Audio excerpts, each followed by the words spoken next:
महाराष्ट्र सरकार में मंत्री नीतीश राणे एक बार फिर अपने विवादास्पद बयान को लेकर विवादों में घिर गए हैं। इस बार उन्होंने बकरी ईद पर जानवरों की कुर्बानी को लेकर एक टिप्पणी की है, जिसे लेकर सियासी गलियारों में हलचल मच गई है। अल्पसंख्यक आयोग ने उनके बयान की कड़ी निंदा करते हुए अपनी प्रतिक्रिया व्यक्त की है। वो क्या करना है वो मैं नहीं रोक सकता, क्योंकि वो टीवी के ऊपर मेरी आलोचना करते हैं, सामने आने के बाद हाथ जोड़ के खड़े रहते हैं, ऐसा है। तो उनके वो क्या करने वाले वो मैं उनको, मगर मैं उनको, अगर उन्होंने मेरे स्टेटमेंट के बारे में अच्छी तरह से सोचा और वो आज जिम्मेदार पोस्ट पे है, उन्होंने अगर अपने मुस्लिम धर्मीय को लोगों को एक पत्र लिख के अगर उन्होंने आह्वान किया कि चलो नीतीश राणे जी बोल रहे हैं, आज हम लोग को इस तरीके का पर्यावरण में एनवायरनमेंट फ्रेंडली अगर हम लोग बकरी ईद मना सकते हैं, पशु प्रेमी कितने बकरे काटे जाते हैं, तो इसको उनकी सबकी अगर जान बचानी है तो चलो अपन वर्चुअल बकरी ईद करते हैं। बहुत अलग अलग तरीके हैं, बहुत अलग अलग लोग वर्चुअल बकरी ईद करने की कोशिश करते हैं, उसमें गलत नहीं है। तो इसलिए अगर कल अल्पसंख्यक अध्यक्ष ने अगर उस तरीके का आह्वान किया तो इस्लाम के बारे में लोगों को और सम्मान बढ़ेगा। ये गवर्नमेंट की राय है कि सरकार का काम बकरी ईद मनाई जाए, ये महाराष्ट्र सरकार की राय है? नहीं, ये मेरी एक सलाह है, मेरी एक सलाह है। अभी हमको जब भी हिंदू त्योहारों के पहले जो कोई हमको एडवाइस देते वो महाराष्ट्र गवर्नमेंट के माध्यम से आते हैं क्या?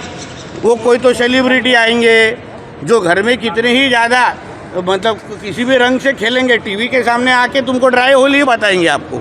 हाँ, फिर पटाखे बोलने वाले तो कोई संस्था है जो इस तरीके के सिर्फ हिंदू धर्म के त्यौहार के पहले ही आते हैं, ऐसे बहुत सारे हैं।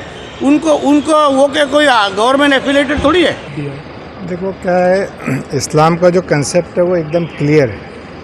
इस्लाम में कभी भी कहीं भी किसी पे जोर ज़बरदस्ती नहीं की गई, ना करा गया। दूसरी बात है कि वर्चुअल ईद मनाने की जो बात है, तो वर्चुअल ईद मनाने के लिए तैयार है, ऐसा नहीं कि नहीं है, लेकिन उसको बताने का तरीका अलग है ना। आप किसी पे प्रेशर डालोगे, ऐसा करो ऐसा मत करो, तो ये ठीक नहीं है। इस्लाम में क्या करना है क्या नहीं करना है मुसलमान जानता है ना। जैसा हमारे समाज के जो पद्धति वो हम जानते हैं, दूसरे समाज की जो पद्धति थी वो जानता है।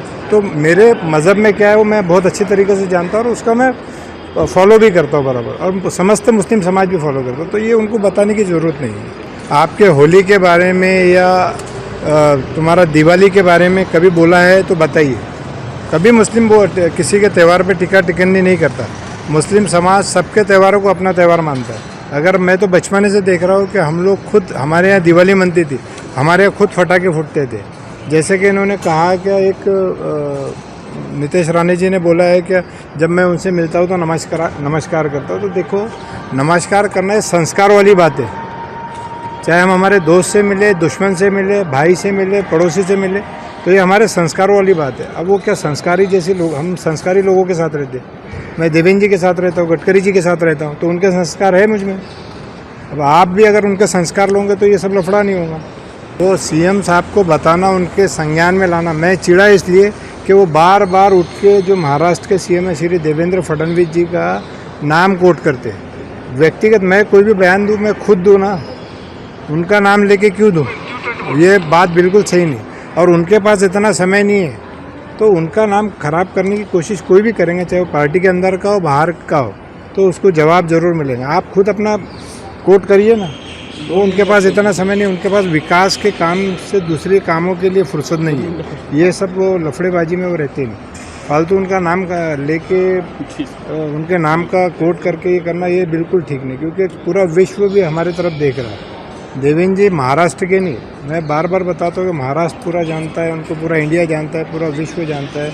कई सारे इन्वेस्टर बाहर से महाराष्ट्र में आ रहे हैं, तो ये सब हमको सोचना चाहिए। वो बहुत बड़े पद पे यार, हमारा लेवल भी नहीं उनके बारे में बात करने का। नहीं, उनके सलाह की ज़रूरत नहीं है, सरकार है ना यहाँ पे।